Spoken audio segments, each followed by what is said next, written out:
Alors, on commence la nouvelle année religieuse et je souhaite vraiment à toutes et à tous une bonne année, pleine de santé surtout et de joie.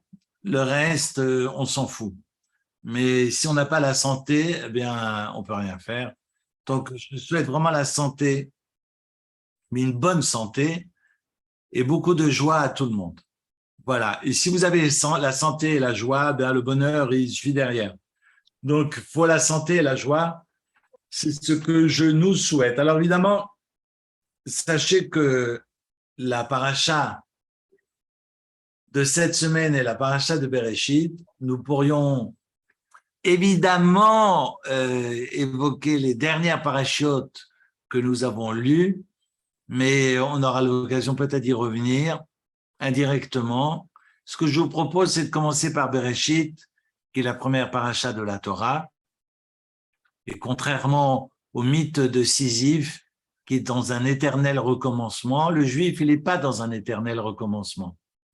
Il recommence du début, mais forcément la lecture qu'il a aujourd'hui sera plus sage et plus intelligente que l'année qui s'achève. En tous les cas, c'est ce que je nous souhaite parce que la lecture, et j'espère, et vous m'arrêtez si je radote cette année, mais évidemment, les lectures que nous faisons d'année en année ne sont jamais les mêmes. Parce qu'il est important qu'il y ait cette, j'allais dire, cette rencontre entre un texte immuable qui relève de l'absolu parce qu'il a été dicté par le bon Dieu, et puis le relatif que je suis, que vous êtes, que nous sommes, et qui est cette dimension humaine qui va à la rencontre d'un texte absolu et qui le rend vivant de par sa lecture et de par plus que lecture, parce qu'on est des lecteurs acteurs du texte. On le chante et on le rend vivant. C'est la raison pour laquelle à la Torah, quand on procède à la lecture de la Torah, on ne fait pas qu'une lecture, mais on le chante. Et vous savez que quand on chante un texte, eh bien, on le chante de par les signes de cantillation qui se disent en hébreu les ta'amim. T-2-A-M-I-M. Ta'amim, qui veut dire en hébreu les signes de cantillation, évidemment, une racine assez astucieuse, parce que ta'amim, ça vient du verbe ta'am, lit'om. Et ta'om, ça veut dire goûter. Ça veut dire que si vous chantez votre texte, vous lui donnez du goût, vous lui donnez du sens, vous le donnez, vous lui permettez d'être vivant. Et c'est ça qui est important. Et donc, je ne chante pas juste pour chanter, mais la lecture que je fais du texte est une lecture qui rend le texte vivant et qui me permet à travers lui d'être vivant. Quand on parle de sens, évidemment, il s'agit des sens sensoriels, mais également le sens, c'est la direction que l'on donne à sa vie.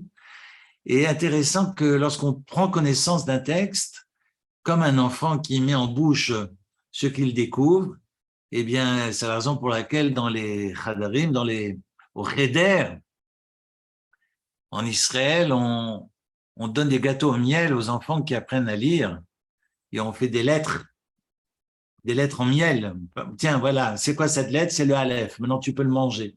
Il y a une vieille tradition au Cheder et dans les shtetl qu'on donnait évidemment des lettres au miel parce que finalement, l'enfant qui veut connaître son texte, ou qui veut connaître son jouet, le nourrisson, il le met en bouche, eh bien nous aussi on fait la même chose parce qu'on met en bouche l'ithom, qui veut dire goûter. Et de goûter, ça donne du sens. Si vous êtes face à un professeur à l'école, en Israël, et puis vous comprenez rien à ce qu'il écrit au tableau, eh bien comme on demande en hébreu, c'est quoi la raison, c'est quoi l'explication? Alors comme on dit cela en hébreu, ma hata'am. C'est quoi le sens? C'est quoi l'explication? C'est quoi la raison? Donc, ta'am veut dire aussi la raison, le sens. Ça veut dire que quand je chante le texte, je lui donne du goût, je lui donne du sens. Autrement dit, je lui donne de la vie. Et donc, d'année en année, je ne suis pas comme Sisyphe à recommencer comme un animal bêtement dans cette éternelle répétition rébarbative, mais bien au contraire dans quelque chose de vivant qui féconde la vie et qui me permet de dégager du sens. Voilà, pour cette petite intro. J'aimerais partager ce Dvar Torah de ce soir, le dédié à la mémoire de ma chère belle-mère, Zichrona Livracha, Leilou Nishmat Clara Bracha Bat Yochevet, Birshutchem, Leilou Nishmata Sheiti Nafshat Surah Betzorah Chaim, Amen, Amen. Alors, ce que j'aimerais d'abord vous expliquer, c'est que le premier chapitre de la Torah n'est pas explicable, parce que si on veut comprendre, ben c'est pas une vie qu'il nous faut, c'est pas 1000 vies qu'il nous faut, c'est d'aller directement au bon Dieu pour qu'il vous donne quelques explications. Et c'est pas mon but, parce que je préfère rester en bas avec la question plutôt que d'aller en haut et avoir les réponses. Donc, de toute façon, je ne pourrai absolument rien vous expliquer sur les 31 premiers versets de la Torah, qui sont incompréhensibles parce que, je prends un exemple tout bête. C'est marqué qu'au 3e jour, il y a de la végétation qui pousse. Et vous savez que cette végétation, si elle pousse, elle a besoin de lumière. Mais la lumière et les astres n'apparaissent que le jour d'après. Donc, ça marche comment? C'est un exemple, mais je vous donne 1 million d'exemples. Donc, de toute façon, cette création du monde est incompréhensible. 31 versets, je vous dis simplement, et je cite Rashi, le premier, qui viendra vous dire, de toute façon, si tu persistes à dire que ce passage indique évidemment l'ordre de la création, mais moi je vais vous lire le Rashi, t'es mahalatzmecha, ben il faudra que évidemment tu t'étonnes, Share Amaim Kadmu, parce que les eaux ont précédé le ciel et la terre. Et vu que Shamaim Kadmu, alors les eaux, elles circulaient comment? J'ai pas fini. C'est marqué, et l'Esprit de Dieu planait à la surface des eaux. Donc, de quelle eau on parle? Donc, de toute façon, on n'a encore rien dévoilé quand Briat Amaim, quand il y a eu la création des eaux, autrement dit, Rachid nous demande, Mata Yaïta, quand est-ce que cette création a eu lieu?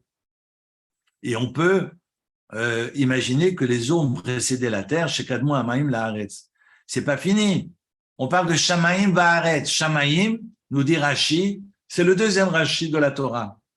Mais El Shumaim Nivraou, que les cieux ont été donc créés à partir du feu et de l'eau. Ah donc, Al-Kochacha, Lolimed Hamikra, Seder Mukdamim, Ameucharim. Donc, tu es obligé de dire que le texte ne nous enseigne pas l'ordre dans lequel les choses ont été créées, parce qu'on nous parle de feu et d'eau, et ensuite on nous parle du ciel, alors que la première mention qui est faite dans le texte, c'est le ciel. Ce ne sont ni les eaux, ni le feu. De toute façon, même l'élément du feu n'apparaît pas dans la création du monde. Donc, c'est même pas la peine de se poser des questions. Volontairement, le bon Dieu nous donne uniquement ce qu'il a décidé de nous livrer. Autrement dit, il n'y a rien à comprendre. Et ce qui doit nous intéresser, c'est non pas ce que Dieu a créé, mais ce que Dieu attend de nous.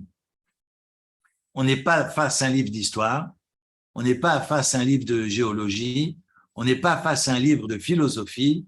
La Torah est une Torah de vie, Torah émet, et c'est là pour m'apprendre à vivre. Donc, ce que le bon Dieu va me livrer doit m'aider à trouver du sens à ma vie, ni plus ni moins. Et quand on sait qu'à la fin de l'Exode, on a 5 parachiotes, pas 1, pas 2, pas 3, on en a 5, Teruma, Tetsavé, Kitissa, Vayakel, Pekoudé. On a 5 péricopes, 5 parachiotes qui évoquent la construction du tabernacle, qui sera le futur temple de Jérusalem. On peut se poser la question, mais alors, pourquoi tant de versets, plus de 400 versets, pour nous apprendre à ériger la maison de Dieu? Et Dieu fait l'allusion que j'irai résider non pas dans cette maison, mais dans votre maison. betocham, mais en vous, votre maison intérieure, c'est avec vous que je serai, pour autant que j'érige ce temple en moi. Et c'est intéressant que finalement, je disais que le bon Dieu ne nous donne pas plus d'éléments par rapport à la création du monde, mais il présente la construction du tabernacle sur plus de 400 versets, parce que ce qui doit nous intéresser, c'est pas que nous nous intéressions à sa construction ou à sa création, mais que nous nous intéressions à notre création, à notre construction. C'est la maison de Dieu que je construis, puis finalement, c'est ma maison, c'est mon foyer, c'est mon âtre. Est-ce que je décide que Dieu vienne demeurer dans ma maison ou pas? Dieu n'est pas partout. Dieu n'est là que si je décide de le faire entrer. C'était la remarque du Kotzker Rebbe qui demandait à ses invités autour de la table, Dieu est où? Il y a un élève, un de ses élèves disait, mais le bon Dieu, il est partout. Non, non, non, non, le bon Dieu n'est pas partout. Le bon Dieu n'est là que si on décide de le faire entrer. Et si je décide chez moi, je ne sais pas, j'ai dit une bêtise, de manger du boudin à gogo, et à volonté, comme c'est marqué dans les restaurants, eh bien ça veut dire que je décide que le bon Dieu n'entre pas dans mon intérieur. Et donc, je suis acteur de cette présence divine dans ma maison ou pas. Comment je me conduis avec ma femme, comment je me conduis avec mes enfants, comment je me conduis avec moi-même, et quelle est la valeur que je vais donner à mon intériorité, et à mon intérieur, et à mon foyer. Ça ne dépend que de moi. Et c'est donc, quand on parle de libre arbitre, c'est avant tout une responsabilité, ni plus ni moins. Alors voilà la création du monde. Vous voulez comprendre la création du monde? Moi, je vous donne un texte, par exemple, de Nachmanide.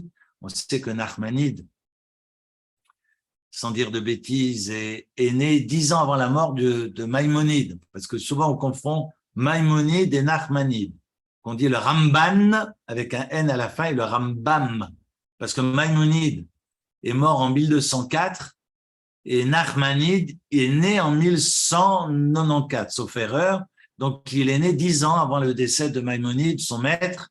Et Nachmanide, alors je vous donne en résumé très rapidement.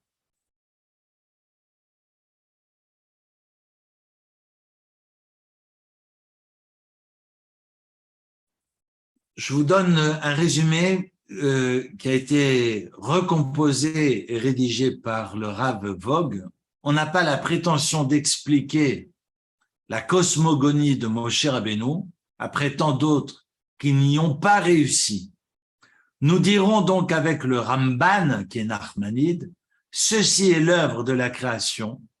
N'attendez pas de moi une explication, car c'est là un des mystères de la Torah. Si Dieu avait voulu être mieux compris, il aurait été plus explicite et nous n'avons pas le droit d'approfondir ce qu'il a couvert d'un voile. Je trouve ça magistral. Et j'ai envie de finir avec un texte de Abrabanel qui avance l'idée que le bon Dieu a commencé par créer l'univers en bloc à l'état de chaos et qui va le façonner ensuite par des développements successifs, qui est raconté à partir du verset 3. Vayomer Elohim et Dieu dit que soit la lumière fut. D'ailleurs, Dieu ne crée rien, Dieu parle. Vous remarquerez que Dieu ne crée pas. Dieu parle et les choses se créent de par la parole qui féconde, qui est la parole créatrice de Dieu. Je termine la remarque d'Abravanel qui dit qu'il est donc impropre de dire que le monde a été créé en 6 jours ou en époque, il a été tout simplement instantanément. Donc, vous avez beaucoup de Rishonim, des commentateurs du début du Moyen-Âge, qui vont dire stop, hola, ça ne sert à rien de chercher midi à 14 heures, parce que de toute façon, on n'avancera pas et ce n'est pas le but attendu du bon Dieu que nous comprenions la création du monde. Vous avez dans l'approche rabbinique, et on l'a expliqué ce Shabbat, 4 manières interprétatives de comprendre, de donner du sens à la Torah, qui est le pshat, le remez, le drash et le sod. Pshat, on dit en bon français le sens obvi, cela veut dire le sens littéral. Pshat, les pachet, ça veut dire dévêtir. Donc on dévêtit, on va enlever et dévêtir le verset. Le sens littéral, mais on n'est déjà plus dans la littéralité du texte. À partir du moment où je traduis, je suis déjà dans une trahison. Raison pour laquelle je vous dis parler de chanter, parce que vous chantez, vous êtes déjà dans une approche vivante du texte. On est au-delà du texte, mais on n'est pas hors texte. Ce n'est pas le contexte, parce que c'est le texte lui-même. Parce que le texte a besoin d'être chanté pour permettre de dégager le sens. Alors, je reprends. Vous avez 4 fleuves qui sortent de l'Éden pour arroser le jardin. D'ailleurs, c'est incompréhensible ce que ça veut dire. 4 fleuves qui sortent de l'Éden, donc comme si le jardin d'Éden n'est pas l'Éden. On est sur 2 jardins différents. Mais en tous les cas, ces 4 fleuves sont représentatifs des 4 approches de compréhension, d'interprétation du texte, le pshat, le remez, qui est le sens allusif, l'allusion, le drash, qui est donc l'interprétation. Quand on dit midrash, on n'est pas sur un sens mystérieux, on est sur le drash, qui veut dire interpréter, et le sod, le mystère, le secret. En fait, ce qu'on appelle le sod, c'est essentiellement ce qu'on attribue à Maaseh Bereshit, comme la création du monde, ou Maaseh Merkava, qui sont les visions d'Ézéchiel. On est sur quelque chose qui n'est pas explicable. À partir du moment où vous avancez des textes de la Kabbale, on n'est plus dans le sod, on est dans le drash. On est sur une forme interprétative du texte. Quand on n'est pas dans le non-dit, qui est le sod, on passe automatiquement sur la 3e forme interprétative qu'on appelle le drash. Et si vous prenez les abréviations, les premières lettres de pshat, remez, drash et sod, ça donne pardes.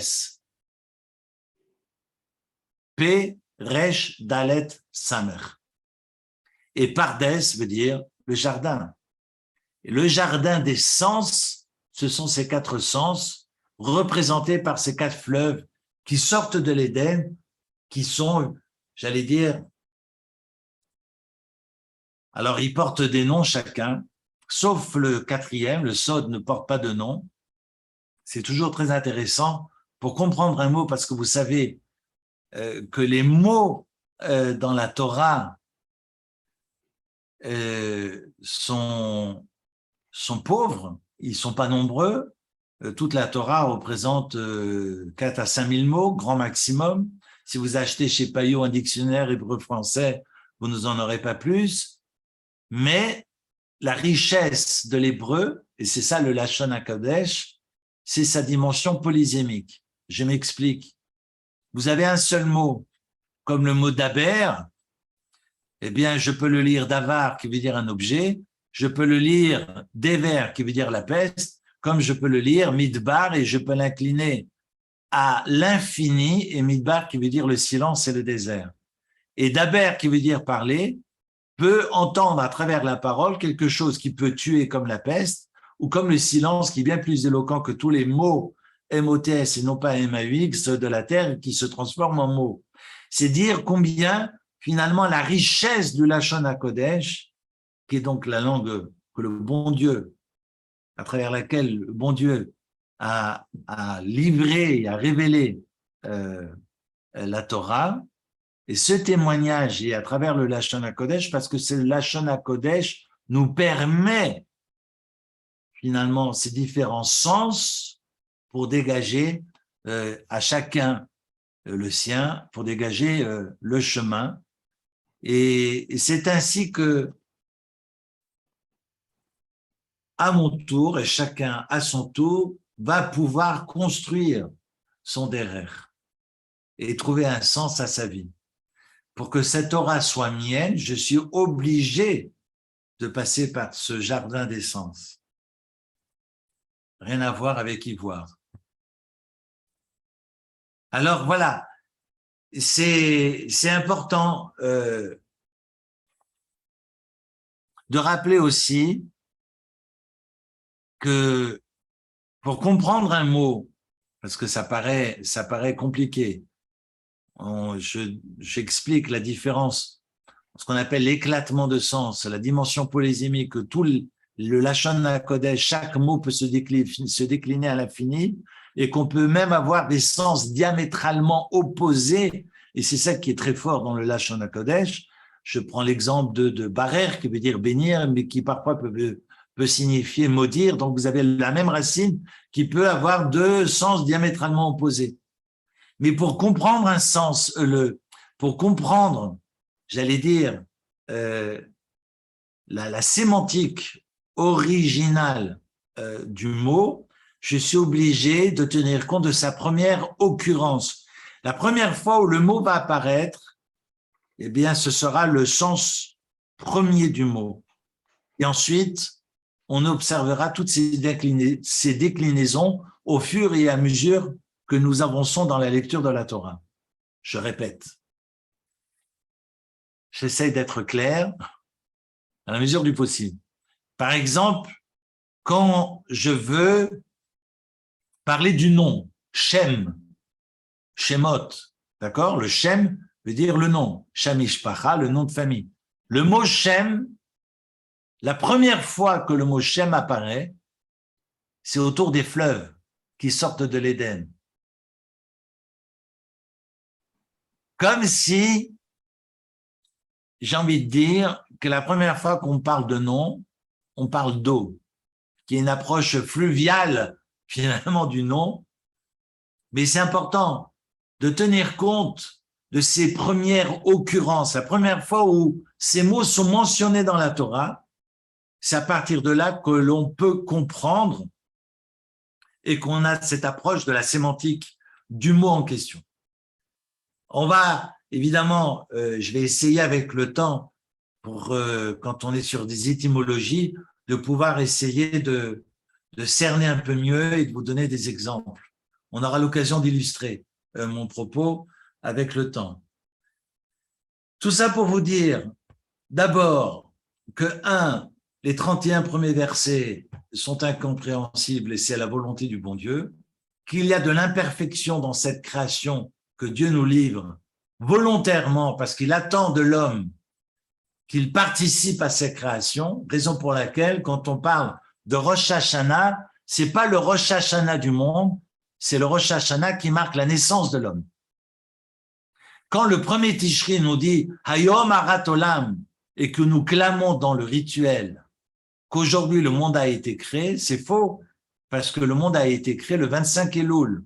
Si on compte les jours, en termes de jours, de 24 heures, eh bien, Adam Arishon est né, donc le premier Tishri. Comme si toute la création a pour but l'être humain. Or, vous allez me dire, je vais avoir les chevilles qui vont enfler à l'idée que finalement, toute la création est pour moi. Et finalement, je suis au-dessus de cette matière, mais Dieu attend et exige de l'homme qu'il participe à sa création pour la sublimer, pour l'élever et pour lui donner une dimension évidemment haute et suprême. Et ça va être le travail déjà au niveau de la fin d'ailleurs. Si vous relisez la fin de la création au 6e jour, on reviendra en arrière si vous le souhaitez. J'essaierai aussi, par la même occasion, de ne pas faire des cours trop longs pour que, je ne m'embrouille pas, et puis surtout, pour être le plus, mais c'est un exercice pour moi, hein, pas pour vous, mais c'est pour être le plus concis et le plus clair possible. Voilà, ça m'oblige à être succinct, mais surtout d'aller directement parce que les méandres, vous savez, Nachman de Braslav qui écrivait, surtout, ne m'indique pas le chemin, je risque de ne pas m'égarer. Et puis voilà, mes errements, c'est ma vie, parce que ça fait partie, voilà, ces méandres de l'esprit me sont riches et me nourrissent énormément. Et donc, j'aime bien me perdre avec vous. Donc, mais j'aimerais que cette année, on se perd pas trop et qu'on puisse toucher. Alors, j'ai mis quelques mots devant moi. Il faut que je parle de ça, de cela, de cela. Et si ça se trouve, à la fin de l'heure, j'en aurais pas parlé. Donc, je vais quand même essayer d'être très concis. Alors, je pourrais partager une étude sur Bereshit avec vous jusqu'à l'année prochaine, non-stop. Hein. C'est pas jusqu'à demain matin, c'est jusqu'à l'année prochaine. Hein. Parce que sur chaque mot, on peut faire une étude. Donc, je vais éviter que vous ayez mal à la tête et j'aimerais surtout vous retrouver la semaine prochaine, donc je ne vais pas faire trop long. C'est marqué, Vaïchoulou, regardez le deuxième chapitre. Vous savez que, faut le répéter à personne, c'est un secret, ça ne doit pas sortir d'ici, mais les chapitres, c'est une invention des moines et pas des chachamim. Chapitre 1, chapitre 2, chapitre 3, ce ne sont pas les rabbins qui ont découpé la Torah en chapitres. Les rabbins ont découpé la Torah en aliyot, tenant compte des sujets, des thématiques de la Torah, et vous remarquerez très souvent que les chapitres vous coupent un sujet au beau milieu. Tiens. En tous les cas, c'est pas la faute au rabbin. Mais bon, vous gardez ça pour vous, ne le répétez pas. Bref, donc le début du deuxième chapitre, on a la fin de la création du monde. Donc déjà, c'est une erreur monumentale de mettre début du deuxième chapitre, alors que nous avons 3 versets, sauf erreur, ce que nous récitons tous les vendredis soirs lorsqu'on fait le Kiddush. Ces 3 versets marquent le Shabbat et viennent clôturer triomphalement la création divine. Donc ça doit apparaître à la fin du premier chapitre, pas le début du deuxième. Pourquoi on va couper les 6 jours de la création de Vaïchoulou? Bref, on va pas parler des moines maintenant. J'aimerais juste évoquer le début du deuxième chapitre. C'est marqué Vaïchoulou Hashamayim Varetz Vechol Tsevaam. Et ensuite, Vaïvarer, regardez le 3e verset. Et le bon Dieu a béni le 7e jour, Vaïkadesh Oto, et donc il l'a proclamé saint, sacré, qui beau Shabbat Mikol Melarto, parce que c'est en ce jour qu'il cessa tout son travail. Shabbat veut dire quoi, Shabbat? Cesser. Et c'est intéressant que Shabbat, rien que quand Dieu dit Bayom Hashevi Tishbot, que le 7e jour, tu feras Shabbat, eh bien, on est sur quelque chose d'actif et positif, et non pas négatif, tel que le conçoivent très souvent nos maîtres, qui nous disent Shabbat, faut pas allumer la lumière, Shabbat, faut pas faire ceci, Shabbat, il faut pas cuire, Shabbat, il faut pas porter, Shabbat, il faut pas. Quand un enfant rentre à la maison, qu'est-ce que tu as appris aujourd'hui? J'ai appris Shabbat. Et Shabbat, c'est quoi? Ben, faut pas. Alors, il a qu'une seule envie, c'est se morfondre sous son coussin en attendant que l'orage passe. Et donc, et plus tard, il va grandir. Il n'aura pas du tout envie de faire Shabbat parce que Shabbat, c'est juste écrito ne pas. Le problème, c'est que Shabbat, c'est pas écrit ne pas. C'est pas marqué lo tishbot, c'est marqué tishbot. On est sur quelque chose. Shabbat, c'est de cesser son travail, mais c'est pour permettre de dégager autre chose, d'aller dans un ailleurs, de découvrir un autre monde de par ce changement de paradigme. Comme disent les Mekoubalim, on rentre dans la maison du bon Dieu. Et chez le bon Dieu, on ne trie pas, on n'écrit pas, on ne cuit pas, on ne porte pas, on ne découpe pas, Chez le bon Dieu, c'est comme ça, on n'allume pas la lumière. Et quand on respecte le Shabbat, eh ben, on se rend compte de cet ailleurs. Et quand le Shabbat s'arrête, c'est une torture.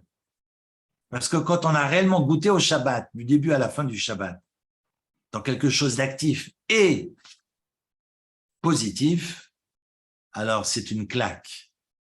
Et j'invite tout le monde, la terre entière même, toute l'humanité, de vivre une fois un Shabbat, mais pleinement, en arrêtant de courir, en arrêtant de mettre les doigts sur les lumières, en éteignant les téléphones, les portables, les télés et les écrans. Ah, diantre, mais qu'allons-nous faire? D'ailleurs, c'est vrai, je me suis posé la question, Mathusalem, 969 ans, sans écran, mais quelle horreur! 969 ans sans écran! Il n'y avait pas Twitter, il n'y avait pas Facebook, mais il a fait quoi pendant tant d'années? Bon, allez, pauvre Mathusalem. Alors, c'est marqué Shabbat. C'est pas grave, ça sonne, ça me rappelle qu'il faut que j'aille vite. C'est marqué Shabbat, Nicole Melarto, il a cessé tout son travail. Asher bara Elokim la asot. Ça veut dire quoi, Asher bara Elokim la asot? Tout le travail que le bon Dieu avait créé, punt, la asot, pour faire. Vous êtes d'accord avec moi qu'il y a un problème? Le texte dit Kibo Shabbat Mikol Melarto Asher bara Elokim. Car en ce jour, il cessa, il se reposa donc de toute son œuvre, tout son travail qu'il avait fait. La asot pour faire. Ça veut dire quoi la asot dans ce verset?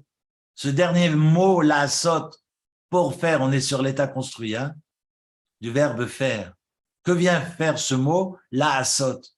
Le bon Dieu nous dit, parce que moi j'ai fait, et je l'ai volontairement créé imparfait, parce que j'attends de toi, eh bien, de parachever, de sublimer, d'ennoblir, d'élever, de terminer cette création dans les meilleures conditions et permettre de trouver du sens à la vie.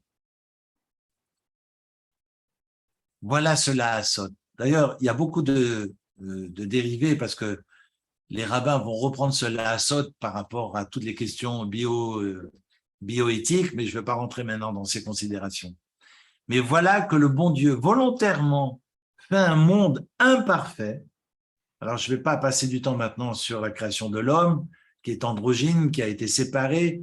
On a beaucoup lu là-dessus, mais ce n'est pas l'objet de mon cours de ce soir. Mais on a volontairement un monde imparfait de la part du bon Dieu pour que l'être humain se retrousse les manches et bosse un petit peu. Voilà. J'aimerais reprendre aussi avec vous, et là ce n'est que le début de l'introduction, hein. Donc il me reste 10 minutes pour terminer. Alors non, il ne reste pas 10 minutes, mais il reste la vie, mais bon, mais voilà. C'est surtout que si vous avez une casserole sur le feu, ben, à part les pompiers qui viendront l'éteindre, il faudra quand même y songer un peu. Alors, c'est marqué le premier Rashi de la Torah, parce que souvent je parle du dernier Rashi de la Torah, ou du Rashi le plus court de la Torah. Là, je parle du premier Rashi de la Torah. Rashi nous dit, Rabbi Shlomo Yitzhaki, on aurait pu penser que quand Rashi nous dit Amar Rabbi Yitzhak, il s'agit de son père, parce qu'il s'appelle Shlomo Yitzhaki. Hein, c'est l'acronyme. Rabbi Shlomo Yitzhaki, ça fait Rashi.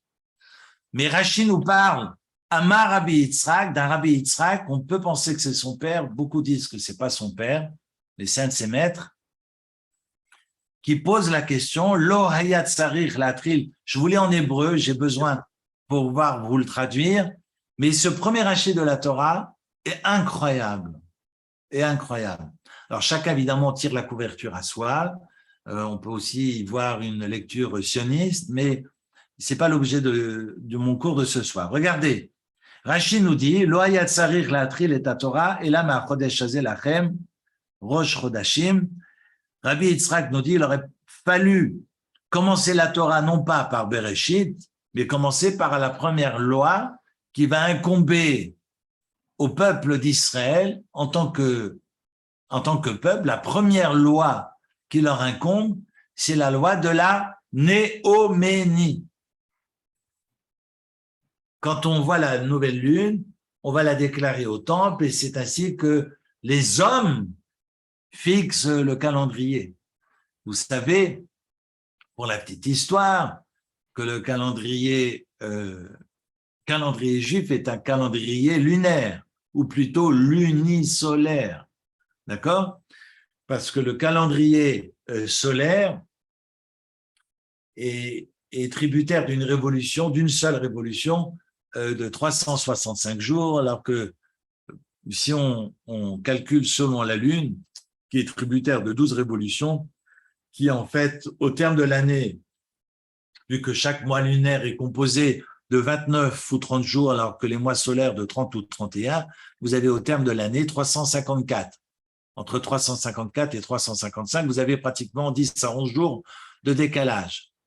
Et donc, vous allez avoir tous les… en tout, ça fait 7 fois tous les 19 ans, une année embolismique, une année intercalaire, qui va nous permettre finalement, aux saisons, d'être en phase avec les fêtes qui sont mentionnées dans la Torah, parce que lorsqu'on parle de la Pâque, on parle de la Pâque au printemps. Et pour que ces fêtes soient en phase avec les saisons et inversement, eh bien, je suis obligé pratiquement tous les 3 ans, grosso modo, pour ne pas être grossier, de rajouter une année, ce qu'on appelle embolismique, une année de 13 mois, pour rattraper ce décalage de 11 jours tous les 3 ans, parce que tous les 3 ans, on a grosso modo un mois de différence. Alors, on voit bien que l'homme a l'obligation d'agir sur le temps et que ça va être la première loi donnée au peuple. Et c'est intéressant que Rabbi Yitzhak, dans son Rashi, dans son commentaire de Rashi, Rabbi Yitzhak, qui est apporté par Rashi, nous dit il aurait fallu commencer la Torah par cette mitzvah, parce que c'est la première mitzvah qui a été donnée au peuple. Il y en a 3 autres avant. Hein. Sur les 613 commandements, il y en a 3 autres avant. Hein, je rappelais hier soir, pour ceux qui m'ont entendu, il y a le fait d'avoir des enfants, la circoncision et l'interdiction de manger le nerf sciatique. Et dans l'ordre d'apparition, hein, sur les 613, et la 4e, c'est la néoménie, qui n'est pas donnée donc à un individu, mais au peuple tout entier, par l'entremise de Moshe Rabbeinu, de Moïse. Et le texte, ensuite, de Rashi, pose la question, alors pourquoi Mahatam par Patach Bebereshit, pour quelle raison la Torah donc a commencé par la Genèse? C'est osé quand même, parce qu'on attendrait de la part de Rashi, mais d'abord de poser la question, mais pas de poser tout de suite un postulat en disant la Torah aurait dû commencer par le 12e chapitre de l'Exode. Mais simplement de poser la question, mais pourquoi là? Pourquoi Bereshit? En fait, si on réfléchit bien, et ce que j'évoquais en ouverture avant que nous commencions le cours, c'est que la Torah est obéissance. Et je crois que pour Rachid, c'est très important que nous l'entendions. La Torah n'est pas un livre de philosophie.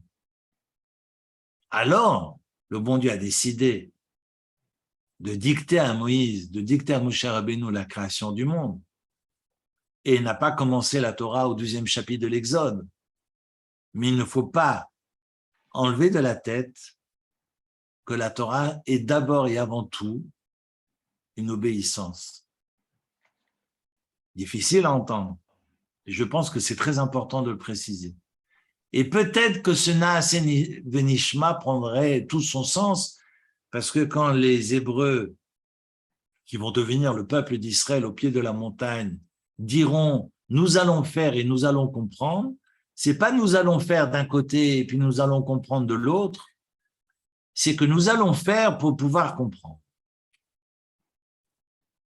Parce que Naaseh les Ma'an Nishma, c'est à travers l'acte, c'est à travers l'agir, comme on dit en psychologie, c'est à travers l'action que va dégager l'action du sens et ce sens donc me permettra de comprendre ce que je suis en train de faire.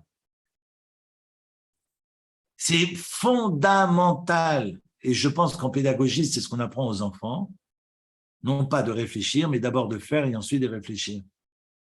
Si mon gamin, je donne un exemple complètement idiot, mais met les doigts dans la prise, je ne vais pas ouvrir mon plan électrique de la maison pour lui expliquer le courant, le plus, le moins et comment ça fait le circuit dans toute la maison, parce qu'à la fin de l'explication, ben, mon enfant ne sera plus. Dieu préserve. Donc, à un moment donné, il faut lui dire, tu ne mets pas les doigts. Et après, je t'explique. Mon exemple est complètement idiot, mais je fais exprès. Et je crois que la Torah, c'est d'abord cela. Et peut-être qu'on fait des choses qu'on ne comprend pas. Mais le bon Dieu nous dit, faites, vous aurez évidemment tout le sens à votre action qui se dégagera, qui émanera de là. Après, Rachid nous dit, c'est aussi pour que nous comprenions que la Torah affirme que la terre est à Dieu, et la terre est à Dieu, et que Dieu va la donner à qui bon lui semble, et va préciser par rapport à la terre d'Israël pour que personne aille dire aux Juifs qui sont sur cette terre, vous êtes des voleurs parce que le bon Dieu le donne à qui il veut. Mais ça, voilà, c'est le commentaire de Rachid, je ne vais pas maintenant épiloguer là-dessus, mais c'est important d'entendre cette question d'obéissance.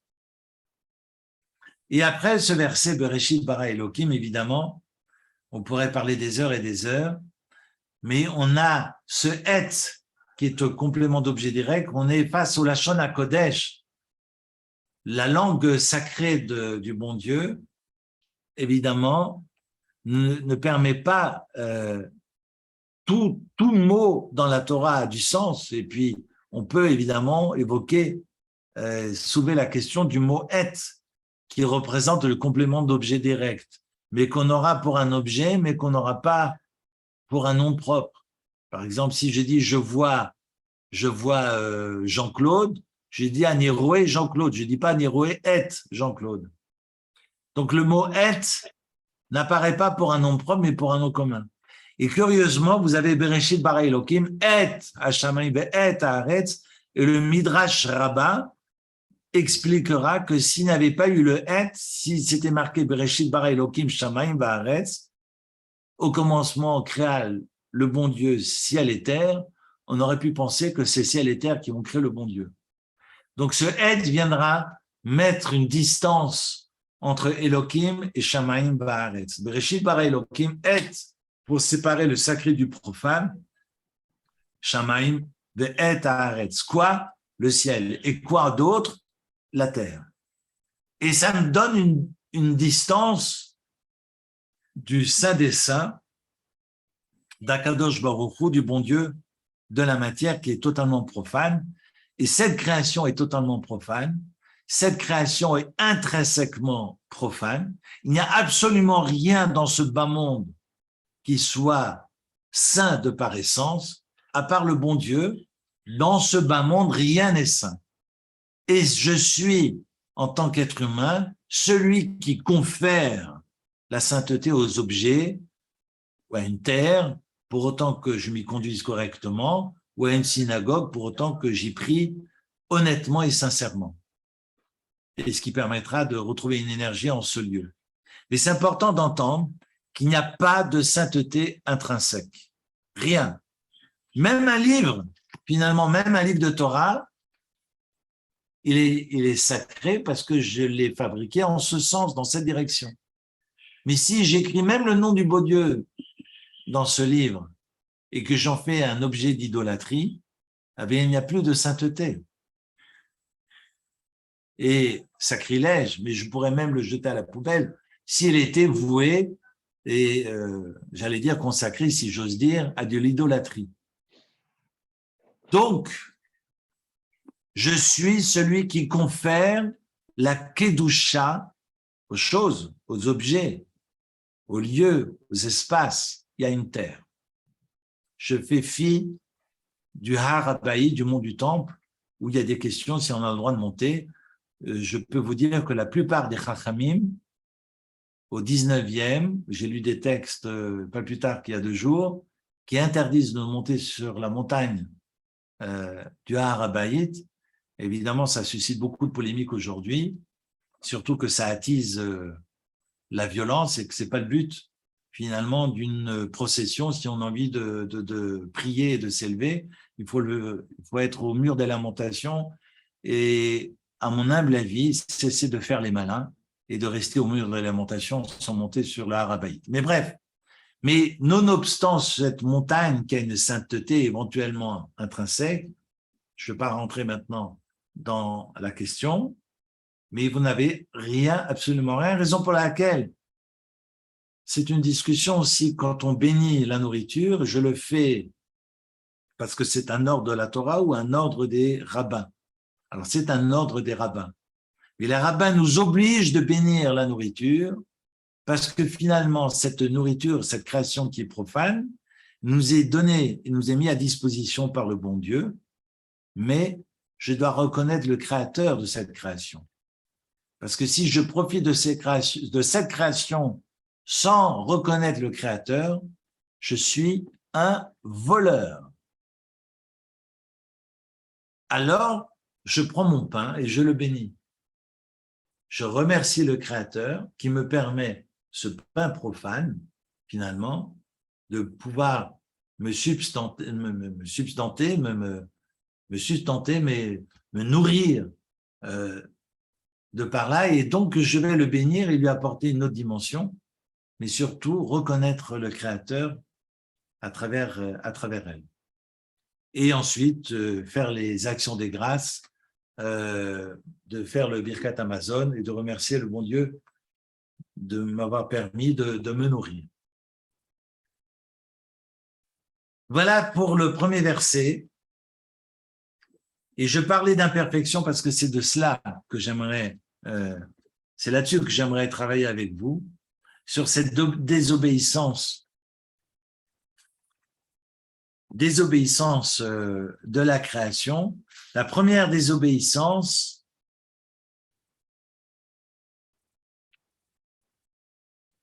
c'est regarder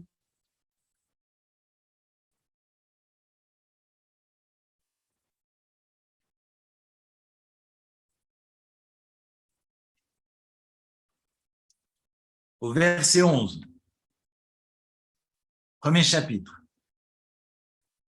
Alors, j'ai parlé des luminaires hier soir, mais on évoquera les luminaires plus tard. Alors, il me reste 5 minutes, hein. Je ne vais pas faire trop long. Il disait la même chose il y a 1 heure. Non, je ne vais pas être trop long. Regardez juste le verset 11. C'est marqué, Dieu dit que la terre se couvre de végétaux, Esev Mazria Zera, de l'herbe qui produisent une semence, Etz Peri Oseperi, et des arbres fruits qui font des fruits, les minots, selon leur espèce. Et regardez ce qui se passe au verset 12, Vatotse Haaretz Deshe, Esev Mazria Zera, Etz Oseperi. Alors, je traduis rapidement. La terre va produire des végétaux, des herbes qui produisent des semences selon les espèces et pour répondre à l'exigence et à la demande du bon Dieu. Et Etz Oseperi, et des arbres qui donnent des fruits. Mais ce n'est pas ce que le bon Dieu a demandé. C'est quoi ce beans?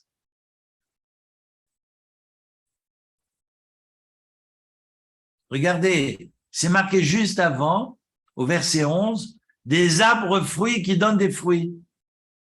Et là, vous avez, au résultat, quand la terre agit, finalement, on se rend compte que que l'arbre donne des fruits, mais qu'il ne fait pas exactement ce que le bon Dieu a demandé. Il y a un décalage étonnant entre ce que le bon Dieu a demandé et la création. Donc, on sait que la terre n'a pas de libre arbitre, mais elle ne suit pas les directives du bon Dieu. Et le Maharal de Prague nous dira là-dessus. Maharal de Prague, vous connaissez ce grand maître qui vivait à Prague et qui est mort en 1609, 1526-1609, et qui est un célèbre commentateur de la Torah et surtout du commentaire de Rashi, viendra dire que finalement, la seule perfection dans ce monde, c'est Dieu. Et que l'imperfection est inhérente à la terre. La preuve, c'est que quand Dieu va regarder la création, à ce moment-là, regardez à la fin du verset 12, Dieu vit Kitov. Évidemment, Dieu vit que la terre et que les arbres ont désobéi. Et finalement, la désobéissance, c'est ce décalage qui est peut-être un décalage nécessaire et qui est attendu du bon Dieu entre le Créateur et la création, parce que la création est désobéissante, mais surtout imparfaite. Et cette imperfection est voulue par le bon Dieu, parce que la seule perfection, c'est Dieu. Je continue. Deuxième exemple, puis on continuera la semaine prochaine. Mais deuxième exemple magique dont on a parlé hier soir avec certains, c'est marqué au verset suivant, 4e jour, verset 16, et Vayas Elokim et Shnei Hameorot Agdolim, que le bon Dieu a fait les deux grands luminaires, et puis a demandé aux grands luminaires de régner le jour et aux petits luminaires de régner la nuit. Alors, ils sont les deux grands ou il y en a un qui est grand, il y en a un qui est petit? C'est quoi ce beans? Bon, je répète, j'ai un résident qui me disait tout le temps, mais c'est quoi ce beans? Alors, il y a comme ça des onomatopées qui me reviennent dans mon... Mais vous voyez que le bon Dieu a créé deux luminaires qui sont grands. Et après, on nous dit, il y en a un qui est grand, qui va éclairer le jour, et l'autre qui est petit. Mais depuis quand il est petit, on nous avait annoncé qu'ils étaient tous les deux grands. Dans le même verset, Rachid nous dit, stop. Je vous rapporte un texte du traité talmudique de Choulin à la page 60, qui viendra nous annoncer qu'effectivement, la lune est venue dire au bon Dieu, mais c'est pas possible. On peut pas avoir une direction bicéphale. On peut pas avoir les deux la même taille. Le bon Dieu a dit, bravo. Alors, rapetissez. Ah ben non, c'est moi qui dis, c'est moi qui suis puni. Ça joue pas. Attendez, depuis quand les conseillers sont ceux qui payent ceux qui font, il y a personne d'ailleurs. Il y en a 10 000 qui donnent des idées, et puis il y en a encore autant qui donnent des conseils. Et au final, ceux qui font, comme dans toute communauté et association, eh bien, c'est bon, bref. Donc voilà. Je suis venu conseiller, non, reprenons plus sérieusement. Rachid nous dit que la lune a été diminuée, Nitma'ata alevana, parce que elle avait demandé étonnamment qu'on ne peut pas les Shnei Malachim, Shishtamshu beketer echad, que deux rois ne peuvent servir dans la même couronne. C'est deux rois avec une même couronne, c'est pas possible. Alors bon Dieu a dit, alors je prends la couronne, je la mets sur la tête du soleil, et toi tu vas rapetissir. Alors la lune a pleuré, et le bon Dieu a dit, non mais le peuple comptera sur toi, et non pas sur le soleil. C'est le temps que je vous ai expliqué tout à l'heure sur Rosh Chodesh, pour dire justement qu'on dépendra de la lune et non pas du soleil.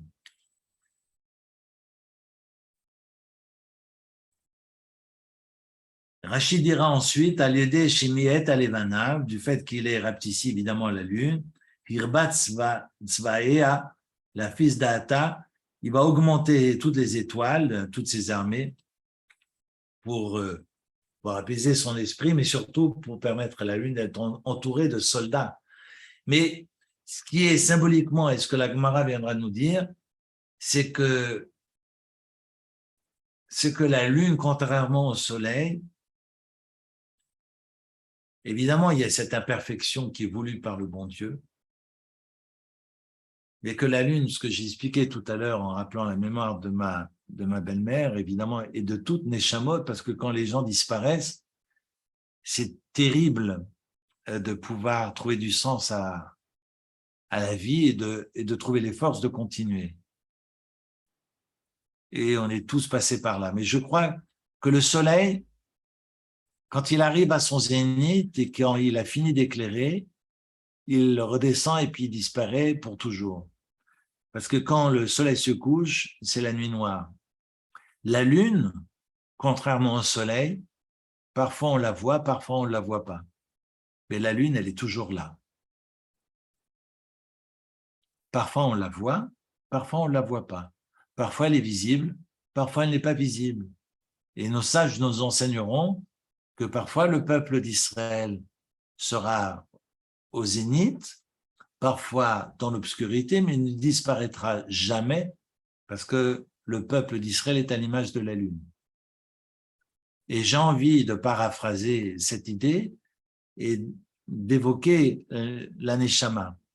Parce que même si l'enveloppe mortelle, finalement, n'est plus, cet écrin qui est sacré, c'est pour ça que on ne touche pas un corps, c'est pour ça que le suicide assisté n'a pas sa place dans la tradition juive, c'est pour ça que le suicide, tout simplement, n'a pas sa place, c'est pour ça que le don d'organes et que tous les, j'allais dire, les souffrances qu'on peut affliger à ce corps, à cet écrin,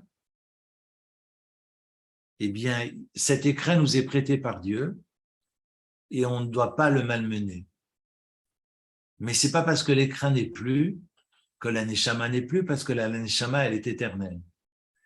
Et que la lune, ce que j'ai expliqué hier soir, c'est que la lune, parfois elle est visible et parfois elle n'est pas visible. Et c'est vrai que du vivant des personnes, ces personnes étaient parfois là, parfois n'étaient pas là. Mais quand les personnes disparaissent, elles sont toujours là.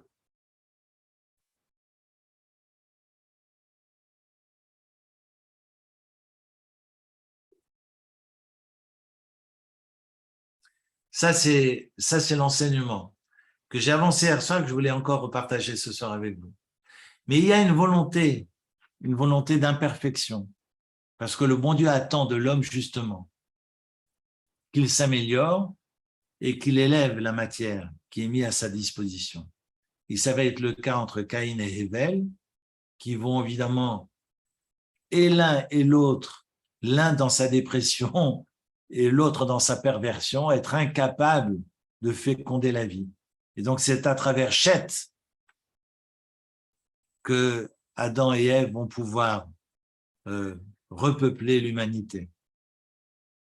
Donc là aussi un jeu d'équilibre, on aura peut-être l'occasion de reparler, parce que je parle de perversion et de dépression, l'un qui veut disparaître depuis le début et l'autre qui veut marcher sur l'espace de l'autre pour exister, eh bien ce sont deux chemins qui évidemment se fourvoient tant dans l'un que dans l'autre. Ce sont deux chemins qui ne fécondent absolument rien. Et donc on va retrouver ce jeu d'équilibre autant avec Adam et Chava.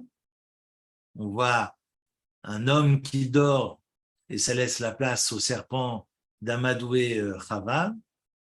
Comme disait une fois un de mes maîtres, quand l'homme et la femme ne se parlent pas, c'est le serpent qui parle.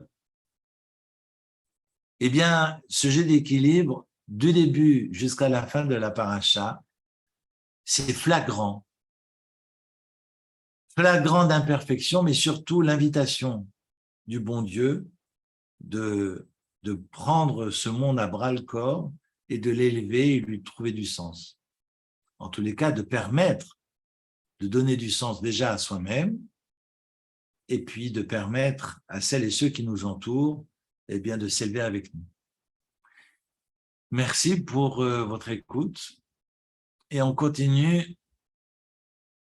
On on continuera la semaine prochaine parce que la paracha de Noach est tout aussi compliquée que Bereshit. On est sur des parachiotes.